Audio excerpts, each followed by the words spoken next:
கர்த்தராகிய இயேசு கிறிஸ்து நாமத்தினாலே உங்கள் யாவருக்கும் அன்பின் வாழ்த்துக்கள். அதனால இயேசு வழி சுவிசேஷ ஊழியங்கள் சார்பாக ஜீசஸ் த வே காஸ்பல் மினிஸ்ட்ரி சார்பாக ஆண்டு வார்த்தை நம்ம என்ன பார்க்க போறோம்னா எபிரேயர் 2:18, எபிரேயர் 2ஆம் அதிகாரம் 18ஆம் வசனம். ஆதலால் அவர் தாமே சோதிக்கப்பட்டு பாடுபட்டதினாலே அவர் சோதிக்கப்படுகிறவர்களுக்கு உதவி செய்ய வல்லவராய் இருக்கிறார். அவர் தாமே சோதிக்கப்பட்டு பாடுபட்டதினாலே சோதிக்கப்படுகிறவர்களுக்கு, கஷ்டப்படுகிறவர்களுக்கு, நிந்திக்கப்படுகிறவர்களுக்கு, அவமானப்படுகிறவர்களுக்கு, கண்ணீர் விடுகிறவர்களுக்கு உதவி செய்ய வல்லவராய் இருக்கிறார். நான் சொல்லுங்க, உயிருள்ள வார்த்தை சொல்லுது. வானத்தையும் பூமி படிச்ச ஆண்டவராகிய இயேசு கிறிஸ்து உனக்கு வேலையில சோதனை வரலாம், கணவன் மனைவிக்குள்ள சோதனை வரலாம், நீ படிக்கிற காரியத்துல உனக்கு சோதனை வரலாம், பிசினஸ்ல சோதனை வரலாம், உலக வாழ்க்கையில் உனக்கு சோதனை வரலாம். எப்பேற்பட்ட சோதனை, உபத்திரம், பிரச்சனை, போராட்டம் வந்து நீ கவலைப்படாத.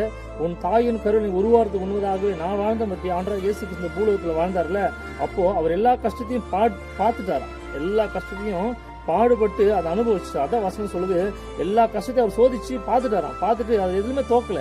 கண்ணீர்ல என்ற சோதனையில தோக்கல, கஷ்டம் என்ற சோதனையில அவர் தோக்கல, நிந்தை என்ற சோதனையில தோக்கல, அவமானம் என்ற சோதனையில தோக்கல.